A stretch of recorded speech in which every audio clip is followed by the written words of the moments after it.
Bien, pues Shabbat Shalom a los hermanos que estamos aquí y que están viendo esta transmisión. Y bueno, pues vamos a comenzar, como estaba comentando aquí a los hermanos presentes, pues esta carta, ¿no? Estas epístolas, como se conocen, ¿no? Que son cartas, básicamente, que Pablo, ¿no? Vamos a ver que también es el autor, ¿no? De la carta. Ya lo dice él en el versículo 1 del primer capítulo, ¿no? Que Pablo envía a los corintios, ¿no? Y bien, antes que nada quisiera citar la bibliografía que he recogido, simplemente por si alguno quisiera seguir estudiando. Pues yo he tomado estos principales recursos, que son el comentario de Pérez Milós, de edición CLIE, de Primera y Segunda de Corintios, un buen comentario. Igual, si alguno quiere coger esos comentarios para estudiar el Nuevo Testamento, son de los mejores al texto griego, muy buenos. Luego el comentario de Joseph Fitzmayer, que también son muy buenos, estos son muy buenos también. De primero a los Corintios, este está en inglés, no está en español. El de Hechos y Lucas sí lo tiene en español, son muy buenos. Luego el comentario de Gordon Fee, muy conocido, de los Corintios. Es un tomo bastante grueso, que tiene mucha información muy valiosa, son eruditos y igual también recomendable. El Kissmaker, que bueno, yo no conocía este comentario hasta que empecé a hacer el libro de los Hechos y me ha dejado muy impresionado. Kissmaker son muy buenos comentarios al Nuevo Testamento. Luego un comentario que recomiendo, quizá muchos no lo sepan. Yo a este señor le conocí por internet, se llama Gary Sogren. Él es un profesor de Nuevo Testamento y griego de un instituto bíblico, un seminario en Costa Rica. Es famoso porque tiene un debate con Dan Ben Abraham sobre el código real. Y este hombre es un experto en griego y su comentario a Primera de Corintios es muy bueno. De hecho, ahora lo ha imprimido CLIE también, que es una editorial muy conocida, es española además. Y su toma a los Corintios es pues un buen recurso también para estudiar. Está en español y es un hombre que tiene bastantes buenos aportes. A las personas que les gusta estudiar el Nuevo Testamento, él tiene un blog que se llama Razón de la Esperanza, en el que yo he acudido algunas veces, que tiene muy buenos artículos, si alguno quiere echarle un vistazo. Luego, entre otros, pues Craig Kenner, el famoso Craig Kenner. Craig Kenner es una pasada. Yo he quedado bastante impresionado con este señor.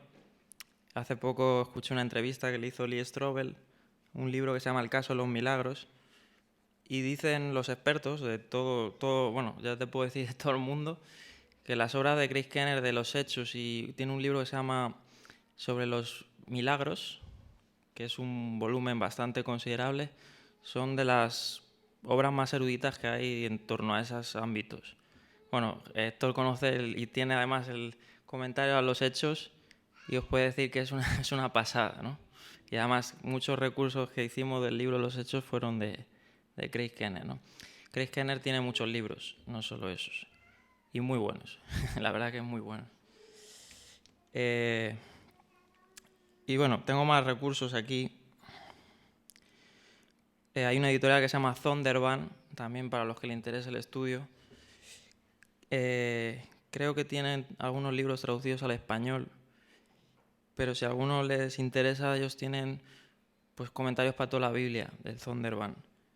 En este caso he cogido de Clinton y Arnold, que son pues también comentaristas y tienen buenos comentarios también, muy buenos, al Nuevo Testamento. Y estos van a ser los recursos más o menos de los estudios, que vamos a estar cogiendo cosas obviamente, ¿no? de estos comentarios, porque claro, de estas cartas no hay muchos estudios por ahí, yo creo, hechos, no sé, yo no he visto muchos por ahí por internet y siempre es bueno apoyarse en personas que se han dedicado muchos de estos que he citado son personas eruditas, que son gente que tiene carreras, que tiene pues muchos años estudiando pues esto, ¿no? Y bueno, entre otros muchos más recursos que tengo aquí, diccionarios como el del examen y otros, etcétera, ¿no? Estos son los principales que voy a estar, bueno, y que vamos a estar. Supongo que los hermanos que también estén compartiendo tomarán estos recursos, bueno, para que lo sepan. Y bien, pues vamos a comenzar. Antes que nada, hacer una introducción a la introducción y es la siguiente. En boca de otro comentarista, y dice esto. Dice, en 1 Corintios hay joyas insuperables. Uno de los grandes capítulos de la Biblia es el famoso Cántico al Amor, ¿no? ¿Quién no conoce este capítulo, ¿no? De Pablo, 1 Corintios 13, ¿no? El amor todo lo sufre, todo lo soporta, ¿no? Si tuviere todos los dones de este mundo y no tengo amor, que dice, nada sirve, ¿no? Es uno de los capítulos más citados, yo creo, la cristiandad, en las bodas, en muchos lugares, ¿no? También, obviamente, en esta carta tenemos grandes mensajes, como pueden ser famosos pasajes de esta carta, de la primera a los Corintios, por ejemplo, el capítulo 15, que habla de la resurrección, ¿no? De los muertos. Todo aquel que crea, ¿no? Que aparte por los evangelios, siempre va a ir a este recurso a las cartas de Pablo a los Corintios, que hablan de la resurrección, ¿no? Y Pablo pues desarrolla esta idea, ¿no? Bueno, más que idea es esta verdad, ¿no? Entonces, pues esta carta tiene este contenido, ¿no? También sobre el predicar al Mesías crucificado, ¿no? Al Evangelio. Y no solo esto, sino pues grandes doctrinas tiene esta carta, ¿no? Que vamos a estar viendo a lo largo de los estudios. Y termina diciendo, dice, y grandes malentendidos, sí. Claro, hay pasajes que son bastante complicados, que como he dicho, porque se sacan del contexto, no se conoce a lo mejor la situación que se estaba dando, ¿no? Claro, estamos hablando que han pasado miles de años, ¿no? Y posiblemente se hayan perdido muchas referencias o muchas cosas, ¿no? A lo largo del camino, como ha pasado la historia, ¿no? Se pierden pues, evidencias, ¿no? Pero siempre, bueno, Dios persevera la verdad, ¿no? Persevera el mensaje claro, al menos la esencia, ¿no? Y bueno, dice así, para terminar esta introducción a la introducción, dice, 1 Corintios es un documento profundamente relacionado, dice este autor, con la situación en que se produjo. Esto hay que tenerlo en cuenta. O sea, 1 Corintios no se puede separar de todas estas situaciones que se estaban dando en ese momento. O sea, se pueden separar, pero se van a perder la riqueza, ¿no? Por eso es imprescindible recordar algunas de esas circunstancias, procurando apuntar los datos que nos ayuden a comprender los hechos concretos y las enseñanzas de este libro.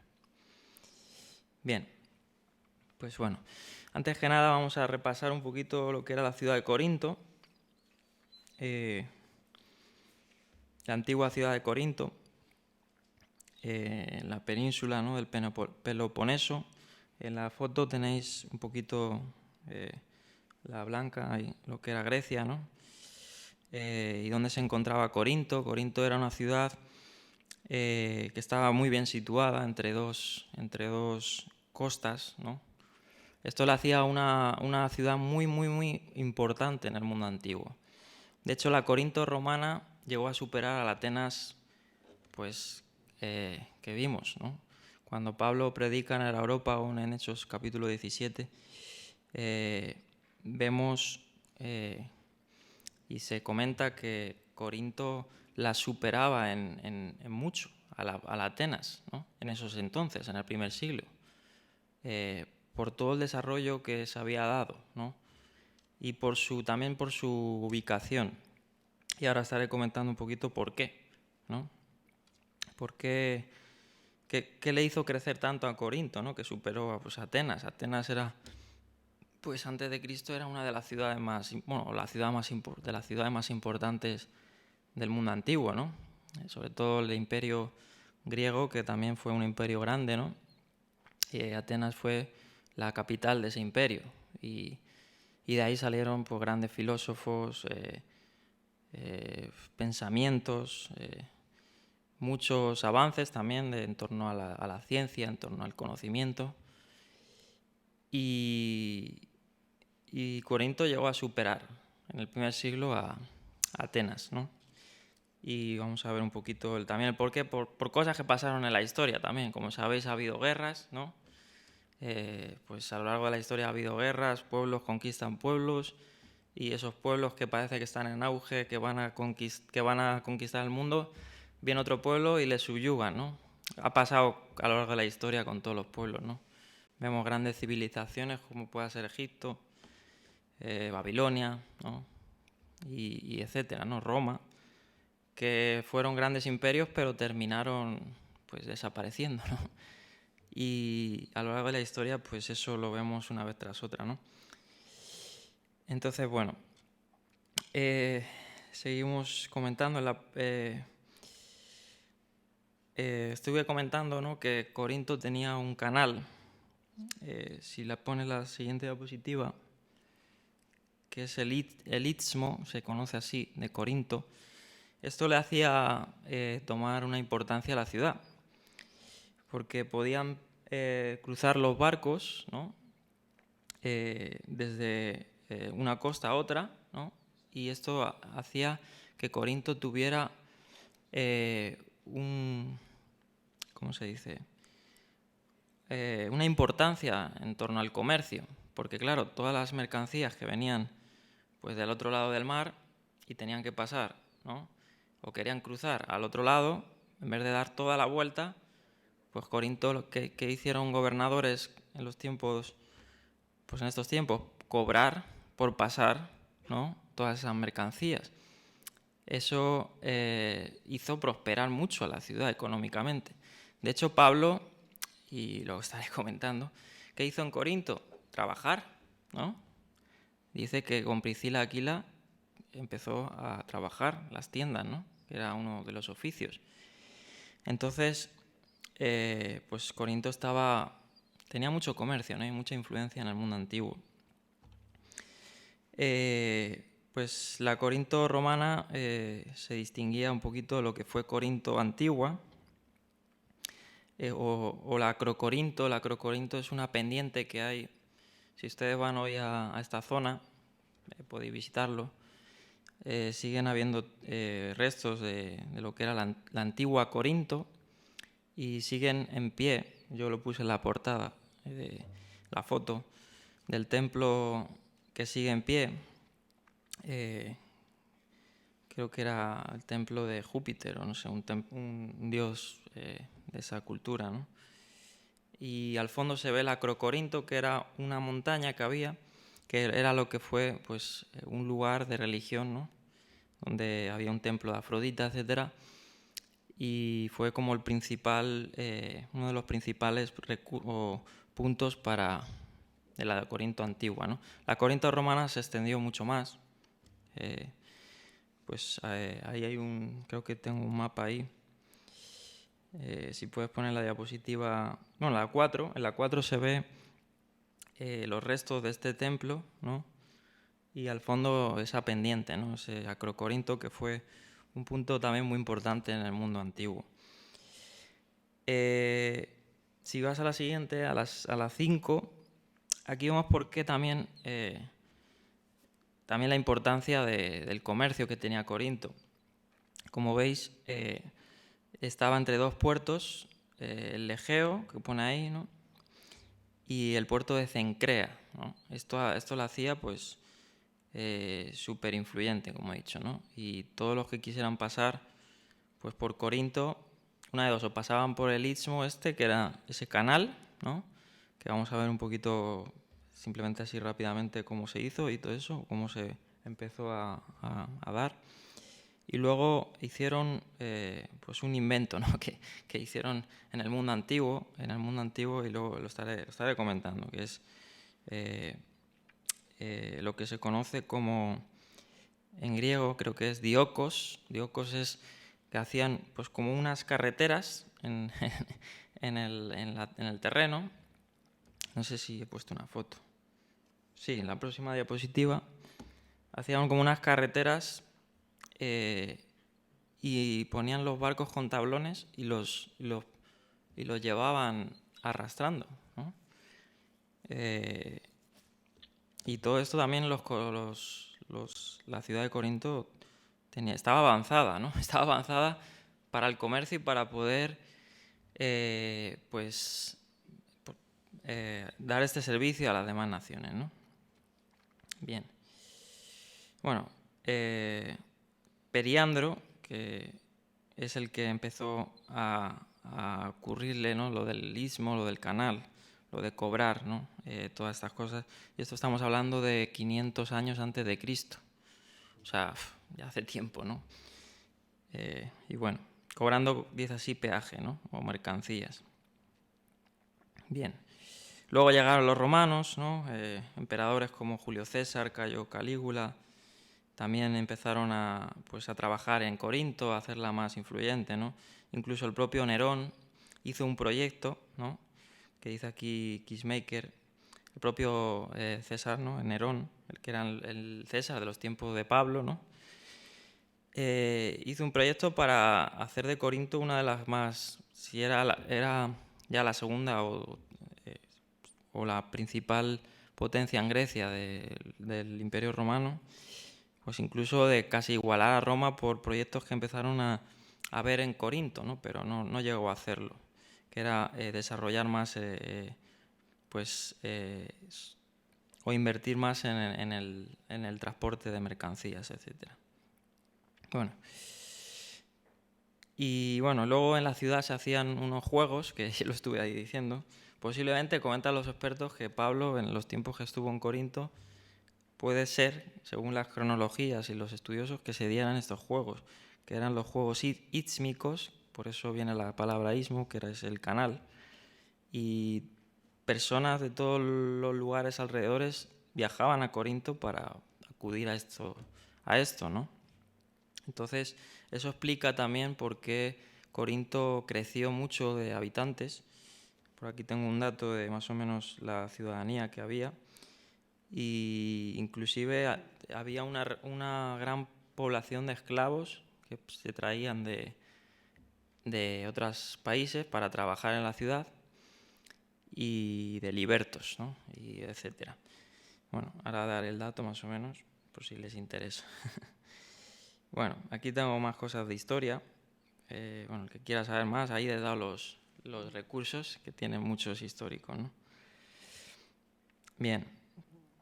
Grandes pensadores como el mismo Homero, ¿no? Hace mención de Corinto. Corinto era una ciudad muy influyente. Por eso la iglesia de Corinto fue muy influyente en la cristiandad primitiva, muy, muy influyente. Igual que, bueno, de hecho, los padres de la iglesia, como se conocen, luego estaré viendo al final de la introducción qué pasó con esta iglesia, según puedan ser los padres de la iglesia que comentan, ¿no? Pero posiblemente empezó a crecer tanto la iglesia de Corinto que fue una de las más grandes de la iglesia primitiva, ¿no? Pero claro, como todo crece, muchas veces la intención es buena, ¿no? O los fundamentos son buenos, pero luego todo se va al traste, ¿no? Pues porque se contaminan, la verdad se contamina con la mentira, con las influencias de la maldad y de todos los pensamientos de este mundo. De hecho, Pablo combate fuertemente lo que es este sincretismo religioso que he comentado, creo, antes, porque había muchos pensamientos, ¿no? Algunos tratan de ver en Corintios mucha influencia gnóstica, pero los expertos que puedan ser de estos recursos lo tienen más en duda. No sé si todos los que estamos aquí saben lo que es el gnosticismo. Fue una corriente pues muy fuerte que que cobró fuerza en la iglesia primitiva, ¿no? Que era el conocimiento, era un conocimiento que había mezclado, ¿no? Por decir así, entre la verdad y la mentira, para resumir, ¿no? Y tenían pues cosas un poco, algunas, había muchas corrientes, ¿no? Pero el gnosticismo como tal empezó más fuerte en el siglo II, según se comenta. Sí, posiblemente habían influencias ya fuertes, pero como tal empezó a tener más seguidores, ¿no? De hecho, Marción y todas estas personas más o menos son de esas épocas, porque fue cuando más fuerte se dio, ¿no? Marción era un hombre, ¿no? que salió por ahí haciendo su propia escritura, ¿no? Su canon y haciendo, pues, confundiendo al cuerpo del Mesías, ¿no? Porque al fin y al cabo, ya lo dijo creo que Pablo, el mismo Pablo, ¿no? Vendrán lobos rapaces, ¿no? Entonces, todo esto pasó, ¿no? ¿Y qué pasó? Que la verdad se opacó con la mentira y se terminó, pues, todo como conocemos, ¿no? Eso ya es historia de la Iglesia y que sería bueno incluso estudiarla en su día, ¿no? Si se puede. Bueno, ¿estamos despiertos? Sí. Bueno, espero que no sea muy pesado.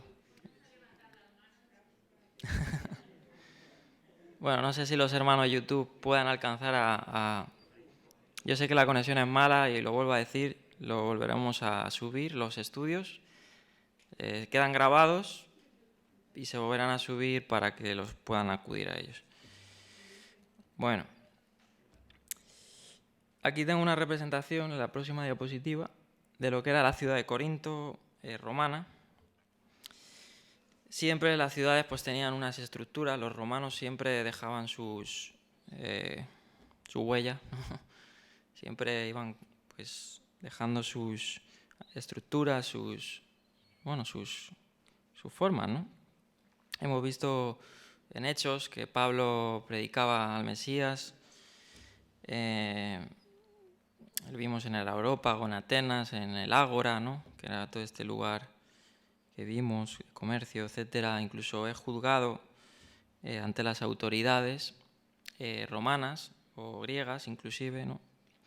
En la Bemá, como veis ahí, está toda la indicación de lo que era la estructura de Corinto, ¿no?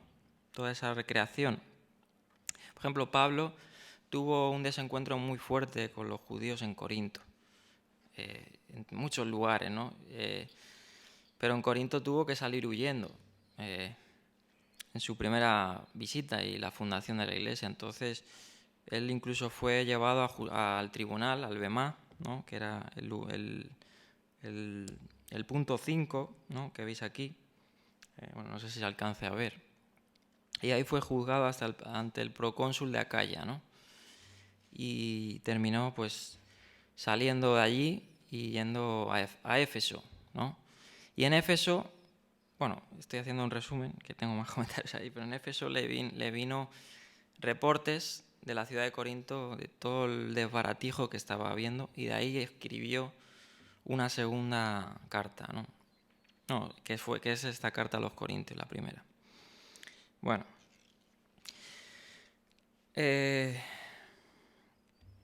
Bueno, eso ya lo he comentado.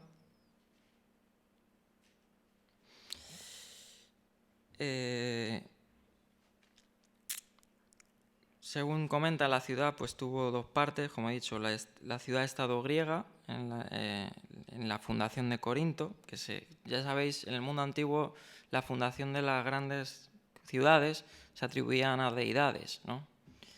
Creo que lo estuve comentando, tengo aquí los datos de a qué se atribuía la ciudad de Corinto, que era a un hijo de Júpiter, que fue el que fundó la ciudad, ¿no? En el mundo antiguo se creía estas cosas, que las ciudades de Grecia y todo eso la fundaban los dioses, ¿no?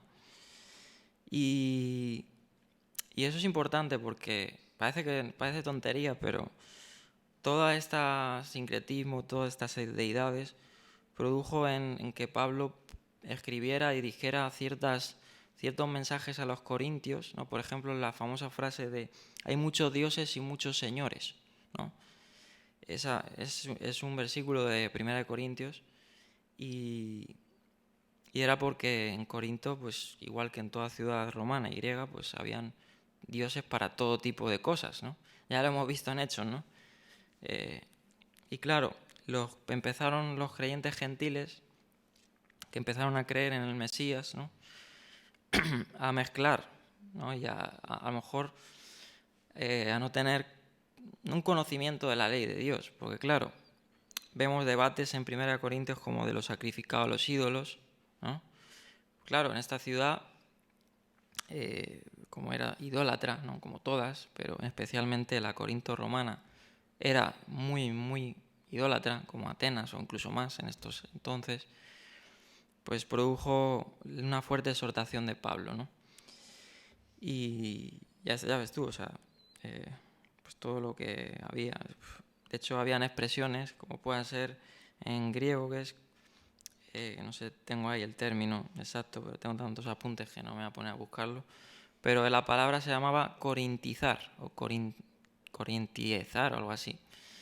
Que era, pues, volverte como uno de Corinto. Y eso era algo despectivo, eso se decía en la época. Y en Corinto se decía que se hacían toda clase de barbaridades, ¿no? De orgías sexuales, eh, todo lo que te puedas imaginar, ¿no? De hecho, era obvio, ¿no? Porque por ahí pasaban marineros, pasaban todo tipo de esclavos, y claro, era un punto caliente, por decir así, donde pues se encontraba todo lo malo, ¿no? Imagínense, Pablo pues yendo a estas ciudades a predicar al Mesías y diciéndoles que se arrepientan, ¿no? Y que dejen a los ídolos y toda fornicación. Y de hecho en la iglesia de Corinto habían fornicación, habían lascivia, todas estas cosas que Pablo condena, ¿no? Porque el mundo no había salido, o esa cultura no había salido de sus corazones, ¿no? Que es el problema que arrastramos el hombre, ¿no? Que no dejamos esa vida vieja y arrastramos las tradiciones malas y el pecado, ¿no? Bueno, seguimos. Corinto era, bueno, tenía cosas malas como esto, pero también tenía cosas buenas, obviamente.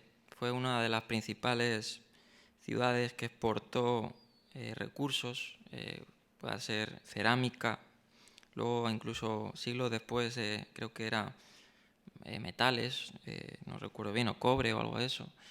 Eh, entonces, bueno, tenía cosas positivas, ¿no? También. Bien. Seguimos.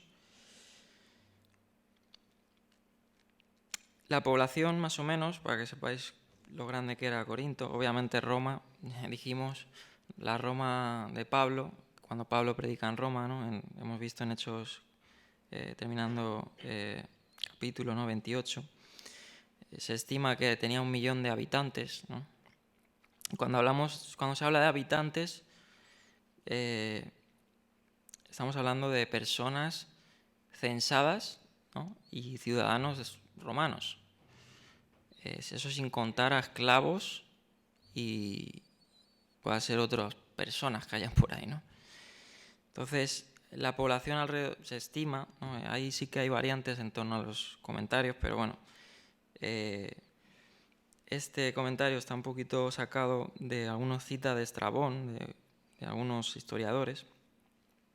Se estima entre 150.000 habitantes, o sea, de Corinto, puros corintinianos, y entre 150.000 y 300.000, ¿no? Pero había más de 460.000 esclavos. O sea, fíjense.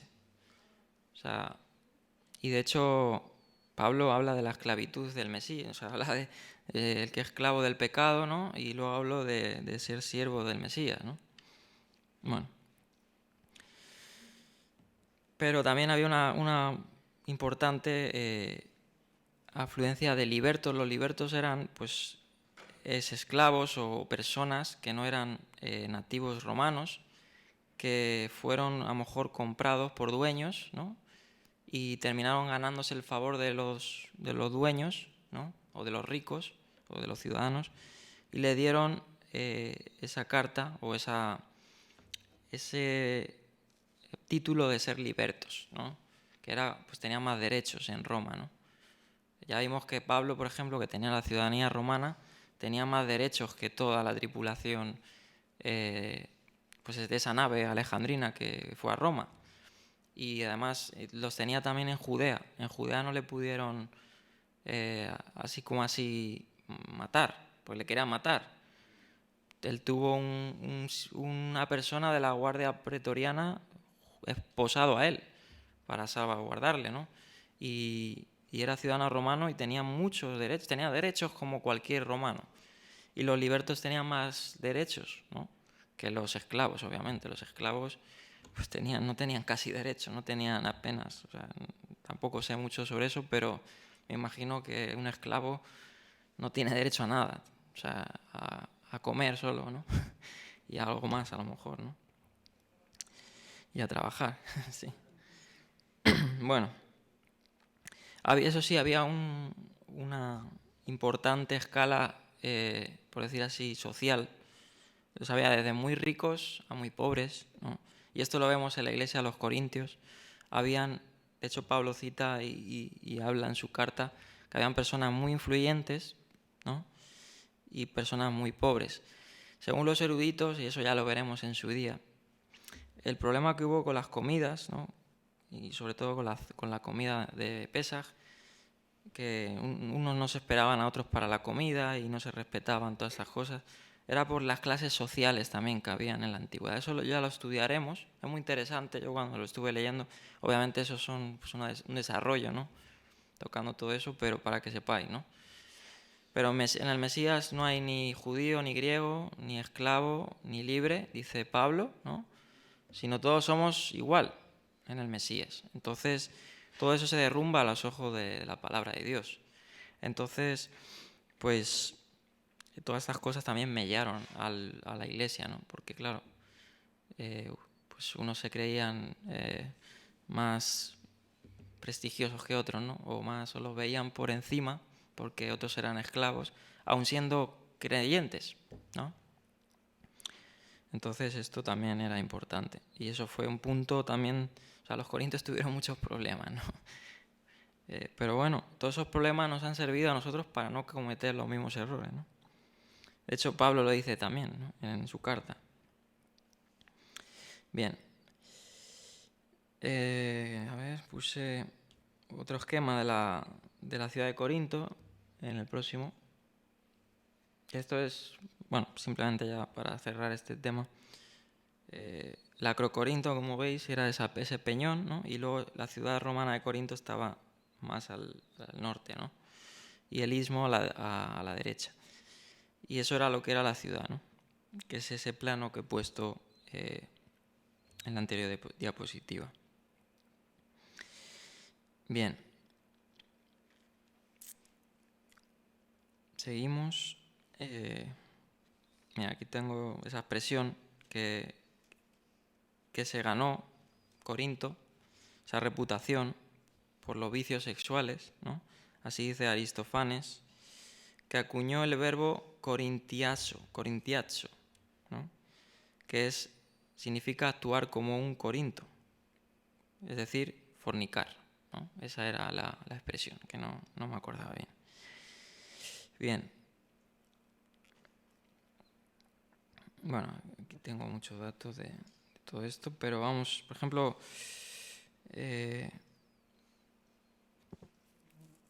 dice aquí, en este comentario de Kissmaker, o sea, la evidencia y la influencia de Corinto era equivalente a lo que es hoy Nueva York, Los Ángeles y Las Vegas. O sea, estamos hablando de una de las principales ciudades del mundo. Se han encontrado muchas evidencias del libro de los Hechos, de Primera de Corintios y Romanos, de la fundación de estas iglesias, ojo, o sea, no de cosas históricas, sino de la fundación que pueden ser evidencias claras de que ha existido eso, ¿no? Que no es un cuento, ¿no? Que no se ha hecho en un rincón, como dice la palabra, ¿no? Por ejemplo, aquí comenta, ¿no? Sobre ciertos nombres que Pablo cita en su carta, justamente en el capítulo 1, creo que comenta sobre un tal Estéfanas, que era un hombre griego, Acaico y Erasto, que eran personas de posición acomodadas, es decir, personas muy adineradas.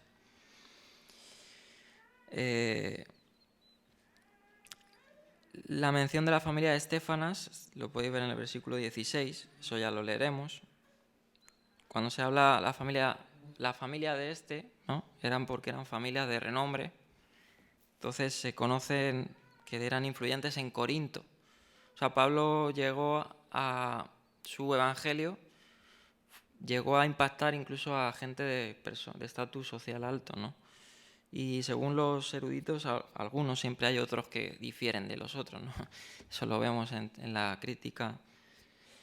Pero hay ciertas evidencias de que pueda ser que estas familias o estos nombres que Pablo cita se hayan encontrado en arqueología, ¿no? Ahora, por ejemplo, en la inscripción, hay una inscripción que se llama, muy famosa, de Erasto, ¿no? Que es el tercer familia que Pablo cita aquí. Eso está en el Logos, pues según muchos dicen que era este Erasto, ¿no? Obviamente otros difieren, pero pues la mayoría están de acuerdo, ¿no? Aquí arriba a la izquierda.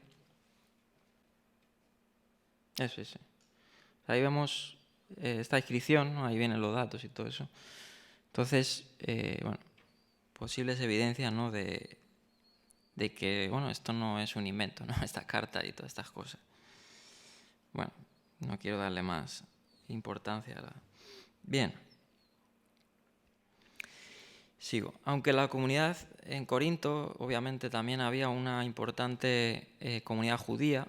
O sea, el judaísmo del Segundo Templo se abrió, por decir así, obviamente con toda la historia también que ha pasado, ¿no? En Judea, etc. Había muchas, por llamarlo, comunidades judías en la diáspora, ¿no? Lo vimos en Roma, había una comunidad judía, en Corinto, aquí, en muchos lugares, Tesalónica, Galacia, muchos lugares, ¿no? Habían comunidades judías grandes. En Corinto había una importante comunidad judía.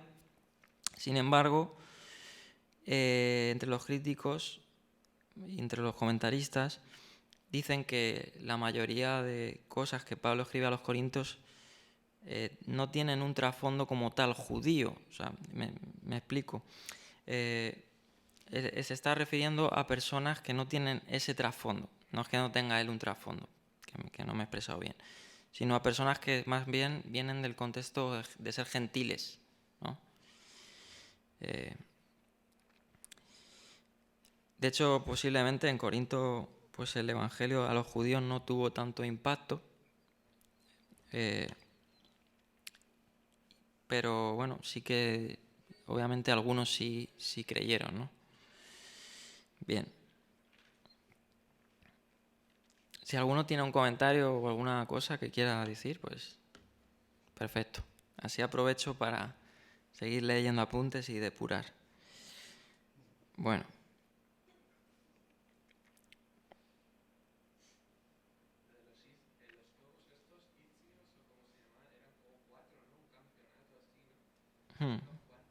Claro. Sí, Claro, eran parecidos a las Olimpiadas, claro. Y creo que lo comenté yo en Hechos, ¿no? Que justamente en el momento que estuvo Pablo en los Corintios, que se estima entre el año... Eso se puede saber. De hecho, tengo ahí eso ya no lo voy a decir, pero un análisis de la cronología. Que se dice que Pablo estuvo en Corinto en torno al año 59 y 60, por ciertas cosas que pasaron por todos los datos que dan también de los gobernadores y todo eso, ¿no? Y justamente en esa época, en 60 y algo, se hicieron esos juegos. O sea, posiblemente Pablo igual pues, aprovechó también para predicar y para que su negocio de tiendas fuera bien, ¿no? Porque muchos quisieran tener ese trabajo para poder, ¿no? Tener un sitio donde estar. Bueno, como dice aquí, una predominante comunidad gentil, la mayoría de cuyos integrantes se hallaban en el polo inferior de la escala socioeconómica, o sea, la mayoría podían ser pobres, salvo estos 3 familias que Pablo cita, que parece ser que eran muy influyentes en Corinto, o sea, y se convirtieron al Mesías, como pueda ser hoy un Rockefeller, no sé, o un ¿cómo se llama el de Facebook ese? No sé. Bueno. Dice, aunque había 2 o 3 familias ricas, esas que he dicho, como antiguos paganos que eran, traían la fe cristiana una visión helenística del mundo y una actitud también helenística con respecto a la conducta ética. Si bien era la iglesia cristiana de Corinto, todavía llevaban dentro de sí una proporción desordenada de Corinto, la cual se manifestaba en diversas actitudes y formas de comportamiento que exigían que se practicara una cirugía radical sin matar al paciente. Y esto es lo que trata de lograr 1 Corintios. Bien. Perdón, el templo ese que he dicho era de Apolo, no de Júpiter, que me confundí. Bien. Seguimos. Bueno, Corinto estaba sujeta al derecho romano, porque obviamente Corinto ya estaba bajo ese gobierno. Su gobierno era similar al de la ciudad imperial, al de Roma. La lengua oficial era el latín, aunque el pueblo en general hablaba griego, pues era Grecia, ¿no? Era esa parte. Pablo registra los nombres latinos de algunos hermanos que vivían en Corinto, como pueda ser Tercio, Gayo, Cuarto, estos eran nombres latinos. Aquila, la pareja judía, Aquila y Priscila, Tito, Justo Crispo, principal de la sinagoga, y Fortunato. Militares o civiles, los oficiales romanos residían en Corinto, como era el caso del procónsul Galión, ¿no? Que este es el procónsul que fue con Pablo, ¿no? En Hechos capítulo 18, ¿no? ¿Recordáis? Que fue, pues los judíos le llevaron ante el procónsul para prenderle, ¿no? Y no pudieron, no halló nada de qué acusarle a muerte. Y bueno. Bueno, seguimos. La gente que habitaba la antigua Corinto se llamaba a sí mismo helenes, en realidad eran descendientes de micénicos y dorios, en el siglo V a.C. Bueno, vamos a pasar a algunos datos arqueológicos, que ya hemos visto esa inscripción de Erasto. Luego hay otros de la evidencia judía, en Corinto, ¿no? Ahora voy a poner algunas diapositivas. Ya, bueno, aquí se detalla un poquito más sobre Erasto, quién era este, ¿no? Pero bueno, no lo voy a... Vamos a pasar a lo que, por decir así, a cuál era la religión en Corinto, ¿no? En Corinto romano. Ya hemos dicho que tenía muchos dioses, muchas deidades, ¿no? De hecho, habían templos tanto griegos, grecorromanos y incluso egipcios. O sea, fíjate, o sea, se conoce que hubo como un permiso ahí para adorar a deidades que no fueran de esa zona, ¿no? Bueno, los típicos deidades, pues ya sabéis, tan conocidos como pueda ser Astarte, ¿no? Afrodita, todas estas deidades antiguas que se van cambiando de nombres según las culturas, ¿no? Son los demonios, son demonios al fin y al cabo, ¿no? Venus, Turán, bueno, multitud, aquí tengo un montón, ¿no? De religión, la religión era esa, ¿no? Como dice aquí, también se practicaban cultos de origen egipcio a Isis, Serapis. La popularidad de Isis en Corinto obedece probablemente a que era la diosa egipcia del mar. También, bueno, incluso el culto imperial también se daba en los tiempos, ¿no? Era el culto, pues, al César. Bien, y aquí vamos a lo que es esta influencia judía, ¿no? Que había en la diapositiva 10. Veis, pues, una inscripción que se ha encontrado en la ciudad de Corinto que dice en griego, sinagoge Hebraion, ¿no? Sinagoga de los hebreos, en una pieza de mármol blanco, y dice eso, ¿no? Sinagoga de los hebreos. O sea, que había una sinagoga importante en Corinto, ¿no? Posiblemente fueran estos que los que a Pablo le trataron de dar caña, ¿no? Otra es un capitel que aparece en la siguiente diapositiva. Aparece un candelabro de 7 brazos, que era obviamente un signo de los hebreos, ¿no? O sea, y ahí vemos pues este capitel, ¿no? que se data de esa época más o menos. O sea, fíjate. No, ese es el templo se me ha olvidado. De Apolo, sí, de Apolo. ¿No va? Bueno, ahí está. Esa es la menorá y la anterior era la inscripción, ¿no? Que se ha encontrado. Bueno, como datos arqueológicos, ¿no? Que evidencias que hablan de que había presencia judía, de que estas familias que Pablo cita, pues incluso se han encontrado algunos restos, etcétera, ¿no? Bien, vamos a pasar a lo que eran las costumbres en Corinto. Esto es importante porque aquí empezamos ya como a detallar más los problemas que hay, ¿no? Por las costumbres. Pues porque en una sociedad las costumbres son, vamos, ¿no? Por ejemplo, en México para casarte tienes que ir a pedirle la mano a la madre, al padre, a todos, ¿no? La costumbre. En Colombia también. Si no, bueno, si no ya, ese no... Pues aquí pasan cosas parecidas, ¿no? Pues en Corinto había sus costumbres sociales y una eran las cenas. Parece ser que las cenas, como puede ser aquí las tapas, el ir de tapeo, ¿no?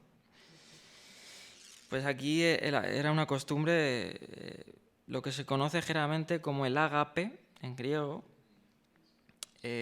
las cenas o como se traduce, ¿no?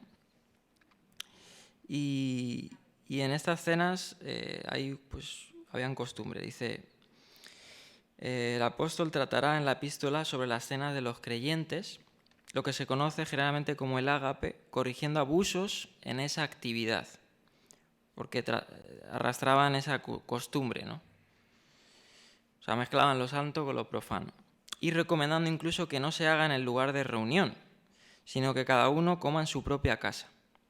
Es necesaria una breve nota sobre la costumbre de la comida, que realmente era más bien una cena socialmente establecida, o sea, que era algo común. Inicialmente fue una costumbre de los griegos. Tenía lugar en el contexto de la comida principal del día, que normalmente comenzaba en torno a la hora 9ª o 10ª del día. Habían otras 2 comidas, que eran por la mañana, lo que en nuestro contexto sería el desayuno, y la comida que se hacía por la noche. Así ocurría en la Grecia antigua, en el tiempo helénico clásico. La comida de la tarde se llamaba deipnón, que tenía lugar al atardecer, incluso después de la puesta del sol. En esta comida podían estar, que es esta justamente deipnón, ¿no? Esta cena o esta comida de la tarde, podían estar entre 30 y 40 invitados. En ocasiones, las personas de la alta sociedad, o bien en sus casas o en otro lugar, construían grandes comedores, con 30 o más lugares para acomodarse. Era algo como común. Aquí hay una foto, la próxima, de lo que podía ser un salón. Bueno, este a lo mejor no tan grande, pero para albergar estas costumbres, ¿no? Generalmente no se servía vino con la comida hasta el potos, en griego, potos, que tenía lugar después de haber terminado de comer. Siendo esto un acto social importante en la época griega, se utilizaba para reunión de familia y amigos. Incluso se invitaba a ella a personas importantes en los negocios o la religión. El anfitrión esperaba que los invitados fuesen puntuales a la hora convenida e indicada en la invitación, pero no siempre todos llegaban en el horario previsto. Algunos lo hacían en la tarde. Esto ocurría también, en la tarde no, lo hacían tarde. Eso ocurría también en la iglesia, en donde algunos llegaban puntuales para la cena del Señor y otros tarde. O sea, y parece ser que esto fue también un punto ahí, porque no había como una seriedad y se mezclaban pues las costumbres, inclusive con lo que se conoce con el Seder de Pesaj, ¿no? Que era algo sagrado, y mezclaron sus costumbres, tanto así que hasta terminaban hasta emborrachándose, porque luego después de la cena estaba ese término del potos, ¿no? el beber el vino, se embriagaban, y por eso también Pablo habla de la embriaguez, de estar borrachos, ¿no? Y habla, no se emborrachen, ¿no? con vino donde hay disolución, sino ser llenos del Ruach HaKodesh, ¿no? Bien. Bueno, aquí se sigue comentando. Voy a seguir comentando esto. Un sirviente recibía a los invitados y otros le lavaban los pies, con lo que estaban ya dispuestos para ocupar su lugar en el reclinatorio. Cada uno ocupaba un lugar conforme a su posición social. O sea, había esa distinción. Parece ser que el lugar de mayor relevancia, distinción y honor era el que estaba a la derecha del anfitrión, siguiendo luego las posiciones distribuidas por la derecha, en donde la última, que estaba a la izquierda del que había invitado, era para el menor en la escala social. Al parecer, en la iglesia de Corinto estaba presente el problema de horario, de modo que los más pudientes, con tiempo suficiente para ellos, llegaban antes y comenzaban a comer, mientras que los que tenían categorías sociales menores o eran esclavos no llegaban a tiempo, porque tenían que hacer cosas. Claro, esto hacía una mella en la comunidad, ¿no? Porque estaban divididos, por eso habla Pablo de las divisiones. Las divisiones es algo que es totalmente un cáncer en la iglesia, ¿no? Y se dio en la iglesia de Corinto, habían divisiones importantes, ¿no? O bien dice, comían menos, incluso no comían, por lo que el apóstol le mandó a esperarse unos a otros. Capítulo 11, 33. Un elemento característico de las cenas griegas era la carne. En el menú había una variedad de verduras y pescado. La carne no faltaba si la comida era de elevado nivel social. La carne estaba disponible siempre que se celebrasen sacrificios en los templos en donde mayoritariamente procedía. La comida terminaba con una porción de postre, consistente en frutos, bueno, y ahí también posiblemente también hubo conflicto, ¿no? Obviamente con la comida, ¿no? Porque también es un punto en el que esta carta pues trata, ¿no? Sobre lo sacrificado a los ídolos, que lo estaremos desarrollando, ¿no?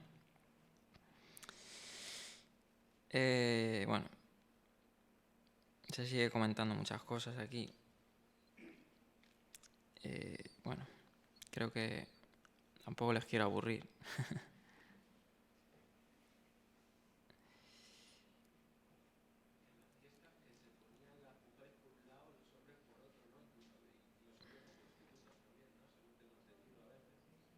Claro, habían costumbres que tenían.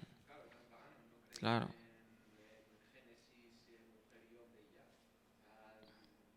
Claro, o sea, posiblemente, claro, muchos fueran, pues, todas estas clases, ¿no? De cosas. Bien, voy a leer esto. La ciudad de Corinto, en el tiempo en que fue visitada por Pablo, se habían entremezclado las formas griegas y romanas. O sea, no solo eso, sino habían mezclado las costumbres griegas con las romanas, ¿no? Por toda la influencia, ¿no? Para dar lugar a la comida grecorromana, que era un convite de compañerismo con connotaciones de reunión filosófica o comida sagrada. Una de ellas era de convivencia, cada participante compartía el costo de la comida, eran gratuitas para los invitados. Esta se llamaba eranos, literalmente comida a escote. La palabra denota cuota o suscripción. Era con toda probabilidad la que se celebraba en la iglesia de Corinto, cuyas reglas y costumbres concuerdan plenamente con la cultura grecorromana de la sociedad corintia. Es necesario, por tanto, un breve nota sobre la comida eranos, para entender el problema de la comida entre los creyentes corintios. Y aquí la desarrolla, ¿no? La comida. Vamos a verla solo para tener la pincelada. En la comida eranos, dice en que cada asistente contribuía, no solo se hacía con dinero, sino que cada uno traía comida en cestas. Según Aristófanes, la invitación era, y dice así: ven inmediatamente a la comida y trae tu jarra y tu pechera de cena. En ocasiones los invitados pudientes preparaban su comida en algún lugar de la casa donde tenían lugar. Esta comida consistía en pescado, carne y alimentos cocinados. En esas comidas se establecieron reglas sociales para que quien traía mucho no comiese cuanto quería y otros que traían menos pasasen hambre. Fíjate. Los participantes se reunían a la hora 9 para la comida. Todos debían compartir la cesta de alimentos que traían con el resto de los comensales. Generalmente esta comida era una fiesta donde se bebía abundantemente y a menudo los comensales estaban afectados por una alta dosis de alcohol. La glotonería era también una particularidad de la comida eranos. Según Plutarco, donde cada uno tiene su propia parte privada, el compañerismo perece. Según los datos históricos, traían su propia comida y comían según el horario que les parecía. Estaba también la costumbre de traer alimentos no tanto para ahorrar más o menos, sino para reforzar la diferencia social, de modo que los pudientes traían mucho y otros apenas lo necesario, incluso menos. Y ahora lo desarrollo, creo. Esto dice, para terminar: en la comida cristiana de la Iglesia se seguían los ejemplos de la sociedad de aquel tiempo. Claro. Y entorno. Ese modelo se aprecia en las instrucciones que el apóstol da a los creyentes en el capítulo 8 al 11. Cuando celebraban sus comidas, seguían los ejemplos y reglas de la sociedad. En ocasiones, cuando las comidas eran demasiado grandes para celebrarlas en una casa, se tenían lugares públicos que habían en el exterior de los templos y que estaban conectados con ellos. Lo más probable es que la Iglesia usara estos complejos. O sea, se comenta esto, no obviamente en presencia de Pablo, pues Pablo se marchó, fundó la Iglesia, ¿no?, con el remanente que fue, pero más tardíamente, posiblemente cuando creció, incluso celebraban estas cosas en esa área de los templos paganos, ¿no? O sea, fíjate toda. Por eso, en 1 Corintios 8:9 le dice Pablo, ¿no? Mirad que esta libertad vuestra no sea en alguna manera tropezadero para los débiles. Mirad que esta libertad vuestra no sea eso. Y el 10 dice, porque si bueno, eso está hablando de un contexto que está hablando de lo sacrificado a los ídolos, ¿no? Dice, pero si te viera alguno a ti que tienes conocimiento reclinado a la mesa en un lugar de ídolos, ¿no será estimulada la conciencia del que es débil a comer de lo sacrificado a los ídolos, ¿no? Bueno, eso es obviamente de las comidas que se estaban dando ahí, ¿no? Pero pues llegaron a ese punto de incluso comer, hacer estas cenas, incluso siguiendo haciéndolas en los templos estos, ¿no? Que tenían su lugar para hacerlas. Generalmente la Iglesia se reunía en grupos por las casas, pero no es fácil pensar que en una casa se pudiese celebrar una cena y la reunión que seguía. Sobre esto escribe Murphy O'Connor y dice lo siguiente: el cristianismo en el siglo I y mucho tiempo después no tuvo estatus de una religión reconocida, así que no había razón para un lugar de reunión pública, como pueda ser la sinagoga judía. Por lo tanto, se tuvieron que utilizar las únicas instalaciones disponibles, es decir, viviendas de familias que se habían hecho cristianas. Y claro, ahí pues había todas estas cosas, ¿no? Bueno, vamos a seguir, ya vamos, no sé cuánto vamos ya de tiempo, 1 hora. Bueno, no se duerman. Bueno, la fecha ya la he dicho de la carta. Hay una discusión también de más o menos. He tomado este comentario. Dice, la fecha de la visita de Pablo a Corinto ha sido determinada por la inscripción del emperador Claudio encontrada en Delfos, la cual data el periodo de gobierno de Galio como procónsul, que es el que habla Galio, el procónsul de Acaya, comenzando en julio del año 51. Lo cual haría la fecha de la llegada de Pablo aproximadamente en el año 49-50. La fecha de la carta de Pablo se ubicaría entonces a mediados de los años 50 o en torno al 50 y 52, más o menos. La escribió desde Éfeso, donde ministró entre 2 y 3 años, según Hechos capítulo 19 y 20. Bueno, para el que quiera saber un poquito más sobre esta cronología, F.F. Bruce y Murray Harris lo desarrollan más grandemente esto. Bien, seguimos.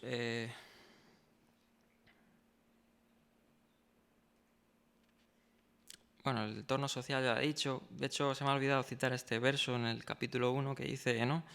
Mirad vuestra vocación, hermanos, que no sois muchos sabios según la carne, y eso está hablando porque muchos eran esclavos. Y ni muchos hombres, dice, ni muchos poderosos ni muchos hombres, sino que lo necio del mundo escogió Dios para avergonzar a los sabios. Y lo débil del mundo escogió Dios para avergonzar a lo fuerte. ¿No? Este es muy famoso. A fin de que nadie se jacte en su presencia. Porque había muchas personas que a lo mejor no tenían, pues no sabían mucho. Luego,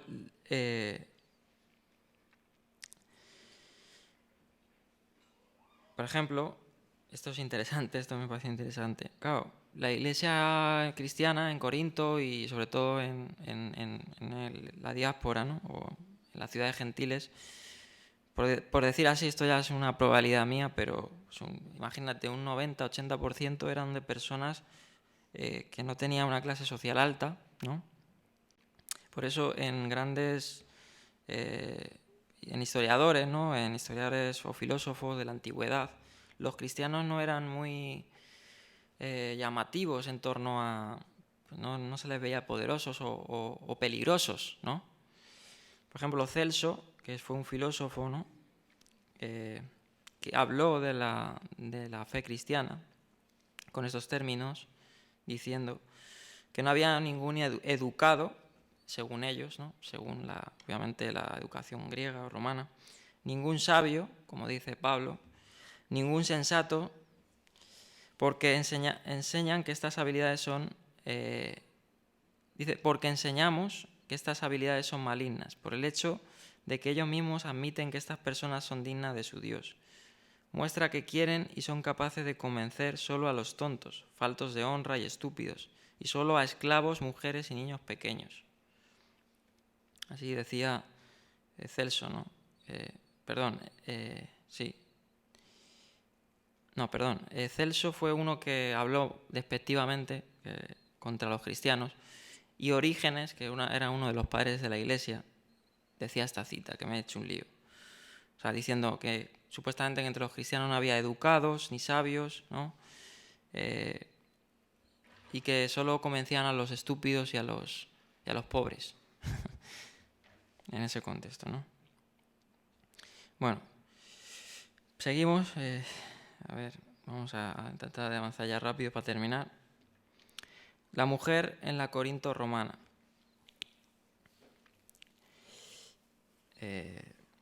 Bueno, es que no sé si decir esto, la verdad. Bueno, habla sobre la vestimenta de la mujer, ¿no?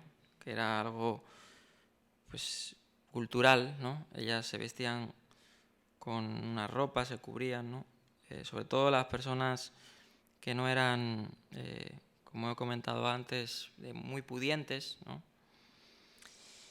Y bueno, los artilugios se llaman como túnicas, eran como túnicas, ¿no? Y, por ejemplo, las que eran mujeres que se dedicaban a la prostitución, pues tenían que llevar una especie de toga o una especie de atuendo, ¿no? Para identificarse que eran de esta clase, ¿no? Y bueno, aquí hay bastantes datos, pero tampoco quiero... Vamos a pasar ahora a la fundación de la Iglesia. Ya lo he dicho, la fundación de la Iglesia fue por el segundo viaje misionero de Pablo, ¿no? En la diapositiva 13 tenéis los viajes misioneros de Pablo. Fue en su segundo viaje, ¿no? Después de estar en Atenas, viajó a Corinto, ¿no? Que estaba abajo, y ahí es donde empezó a fundarse, ¿no? Él predicó en la sinagoga, predicó y muchos creyeron, algunos judíos inclusive, y esto provocó, como he dicho, un alboroto, y ahí empezó como a fundarse la iglesia, ¿no? En este viaje le acompañaron, creo que fue... Sí, Priscila y Aquila luego, claro, de la expulsión de Claudio, ¿no? Fueron a Corinto, pero en el segundo viaje de misionero de Pablo, eh, creo que fue Bernabé, ¿no? Quien era su compañero.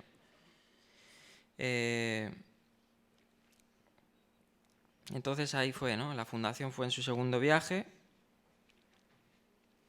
y ahí es donde luego viajó a Éfeso y se enteró de todos estos problemas, ¿no? Bien. Se comenta, bueno, lo comenta en Hechos 19:1, que se quedó al cargo de la iglesia de Corinto Apolos, ¿no? Hechos 19:1. Fue el que se quedó al cargo. Este era un judío alejandrino, ya lo vimos, hombre elocuente e instruido. Había hecho su aprendizaje en Éfeso y había predicado con notable fervor el bautismo de Juan. Y este hombre se quedó al cargo, ¿no? Bien. Como he dicho, Pablo se conoce que por alguna cuestión les escribió una carta previa a la Primera de Corintios, eso lo dice en Primera de Corintios 5:9, y dice así: os he escrito por carta que no os juntéis con los fornicarios. O sea, ya parece ser que, a lo mejor posiblemente por un reporte de Apolos, estaba diciéndole a Pablo que los corintios pues no estaban respondiendo bien al Evangelio al Evangelio, ¿no? Y Pablo les escribió una carta previa que se ha desaparecido. O sea, no hay ninguna evidencia, ningún manuscrito de nada que se haya encontrado de una primera a la primera carta, ¿no? Pero bueno, luego, más tarde, ¿no? Sí les escribe la primera a los corintios, ¿no? Y les exhorta más duramente. O sea, por eso dice: os he escrito por carta, esto lo dice en Primera de Corintios, que no os juntéis con los fornicarios. Yo les había avisado, ¿no? Pero seguían en fornicación, en juntándose con las malas costumbres, ¿no? Las malas compañías. Y esto le habían informado a Pablo, pues, en este caso, Chloe, que era pues una hermana, ¿no? Que le había avisado a Pablo que estaban los corintios pues totalmente mal, ¿no? En división, en fornicación. Y eso lo dice en el versículo 11 de la primera carta, que había contiendas, ¿no? Según se comenta, esta Chloe podía haber sido una persona pudiente, ¿no? Por eso se pudo poner en contacto con Pablo, una mujer que tenía buenos medios financieros. Luego, de una visita de Estéfanas, Fortunato y Acaico a la ciudad de Éfeso, fueron a visitar a Pablo, eso dice en 1 Corintios 16 y 17, le dio más reportes de la iglesia de Corinto, ¿no? Y por eso más motivos para escribirles y saber más de su situación, porque ¿cómo vas a escribirles tantas 16 capítulos o todos los que escribió? Le tenían que informar, ¿no? ¿Qué estaba pasando? Y Pablo incluso cita pues, problemas en específico que se habían dado porque se lo habían dicho, ¿no? Bien. De hecho, en su primera visita a los corintios, Pablo muestra un poco aspecto de debilidad, según se comenta. Eso lo comenté yo en Hechos. ¿Cuál era esa cita? La tenía por aquí. Pero bueno, él dice: he estado con vosotros con temblores, ¿no? Si alguno puede buscar esa cita.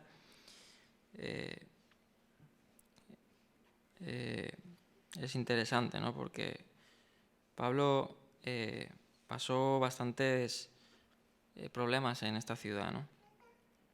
Bien. Seguimos. Voy a pasar ahora a los mensajes principales de la carta y ya me queda poco, ya no os aburro más. Espero que les esté sirviendo.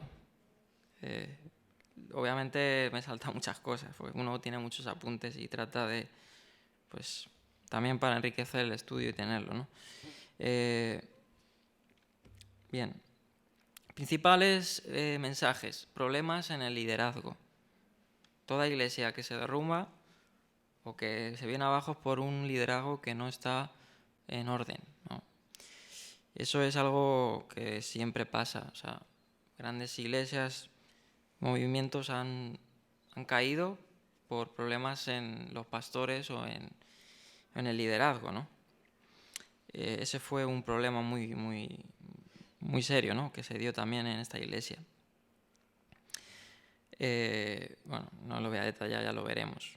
Problemas morales y sociales, ¿no? Morales en torno a la conducta y sociales en torno a proceder unos con otros. Problemas culturales y religiosos, ¿no? También fue un problema que también aborda esta carta. Problemas congregacionales, ¿no? 4 capítulos enteros se tratan sobre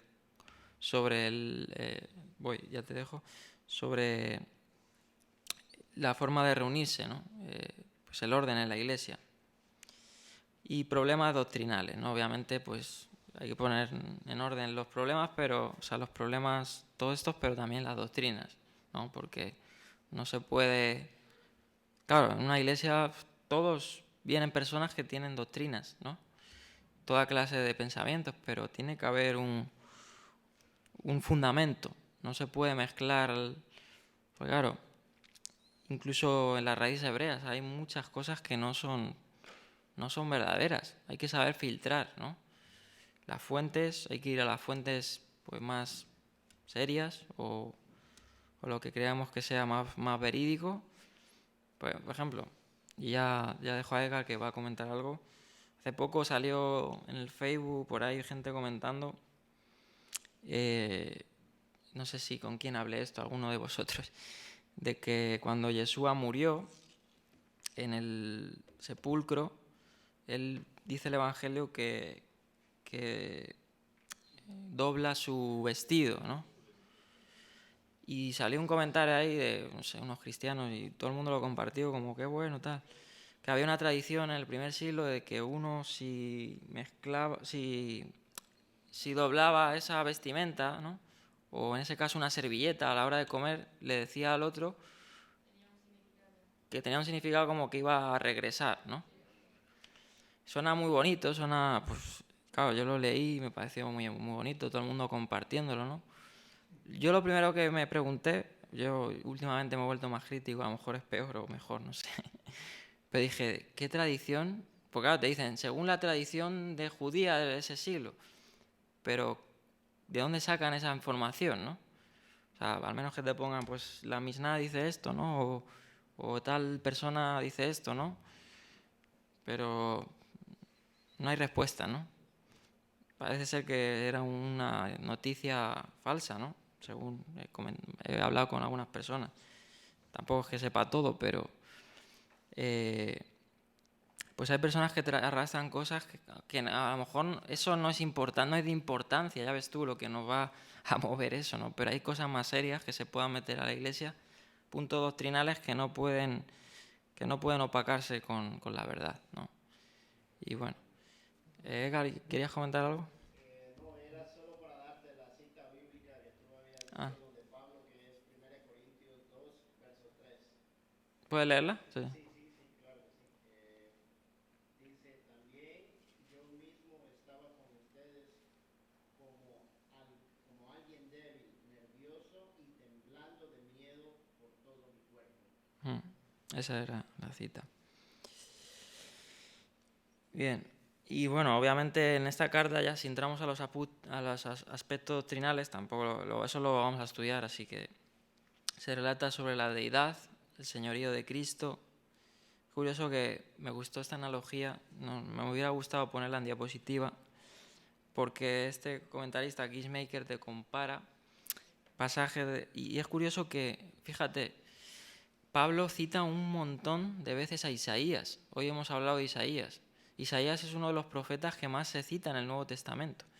Y Pablo hace no sé, a ver si recuerdo bien, un dras, o una especie de ¿cómo era esta palabra? Parábola, sí, como, o alegoría, o un mensaje citando a lo mejor a lo mejor tú coges un versículo y no lo citas entero, coges una parte y lo mezclas con otro de la escritura o algo así, no sé cómo se llamaba, un dras. Y esto es lo que hace Pablo. A lo mejor te cita Oseas, pero luego seguidamente te cita Isaías, ¿no? Y esto lo hace en esta carta, ¿no? Y en esta carta se nos habla de la mente de Masías, ¿no? En el Tanaj se nos habla de la mente del Señor. También se habla del día del Señor en el Tanaj. Aquí se habla del día de nuestro Señor, de Yeshua, ¿no? Se habla en el Tanaj del nombre del Señor, ¿no? Aquí se habla del nombre del Señor, de Josué. Sobre la voluntad de Dios, la voluntad del Señor, en este caso Cristo, ¿no? O sea, te hace como... Por eso te hablo de la deidad, porque nos muestra, ¿no?, que Yeshua es el Eterno, ¿no? Entonces, también se habla de la mesianidad, ¿no?, del Mesías, el señorío del Mesías. Eso es un punto doctrinal fuerte sobre el Espíritu, ¿no?, sobre el poder del Espíritu, ¿no?, sobre todo lo que tenga que ver con Ruach HaKodesh. Sobre la Iglesia es un punto, esta carta habla mucho sobre la importancia de ser una Iglesia firme, ¿no? De hecho, creo, en la carta paulina donde más aparece la palabra eclesía, ¿no?, Iglesia. Se conoce pues que Pablo trataba de reconducir a una iglesia sana, ¿no? Él fundó muchas iglesias, ¿no? Y dentro de la iglesia pues toca sobre la naturaleza de la iglesia, la importancia de la iglesia, el culto en la iglesia, los dones en la iglesia, el orden en la iglesia, la disciplina en la iglesia, ¿no? Esto es muy importante y es modelo para nosotros, ¿no? Se habla de los dones del Espíritu, ¿no?, en esta carta. Los dones que son para edificar a la iglesia, al cuerpo, ¿no? Otro punto doctrinal, la resurrección, ¿no?, muy importante, ya lo comenté antes. Y bueno, pues ya voy a terminar. Voy a terminar con un poco... Bueno, esto quizá no sea tan importante, la evidencia externa, que hablan sobre la veracidad de Corintios, ¿no?, y la crítica textual. Bueno, eso sí, pues, a algunos les pueda interesar, ¿no?, sobre el texto, ¿no?, los manuscritos. Tengo aquí apuntes. Y voy a terminar con la historia posterior de la iglesia de Corinto, ¿no? Este comentario es por Gary Sogren, que es este profesor que os he dicho de Costa Rica. Y en su comentario dice así: después de mencionarse en Romanos, la iglesia de Corinto desaparece de las páginas de la historia del Nuevo Testamento. Dichosamente se cuenta con varios datos de fines del siglo I, tanto como el del siglo II de la era cristiana, los cuales aclaran nuestra comprensión de Primera de Corintios. Dice que hubo un terremoto, se comenta, muy importante en esta ciudad, que quedó casi en la totalidad de Corinto destruida, en el año 77. Pero la iglesia dice que sobrevivió y la sinagoga, ¿no? O sea, ese fue un importante evento que ocurrió después de la muerte de Pablo. Clemente de Roma, que era un padre, ¿no?, una persona, un cristiano de la época, ¿no?, presbítero y secretario en la iglesia en Roma, escribe sobre la carta a los Corintios, ¿no? De hecho, Clemente de Roma pues era, pues en esas épocas, es más o menos por el 96 después de Cristo, ¿no? Y él dice que era común leer Primera de Corintios en la iglesia, en Roma. O sea, estamos hablando que si el canon del Nuevo Testamento se hizo, quién sabe más o menos el dato, en torno al 300 y algo, ¿no? O sea, se recopiló. La carta a los Corintios era una carta que, a pesar de que era para los Corintios en específico, pero incluso se leía en otras congregaciones, como puede ser en Roma, para enseñanza. Y en Primera de Clemente, que Clemente de Roma, pues lo comenta, ¿no?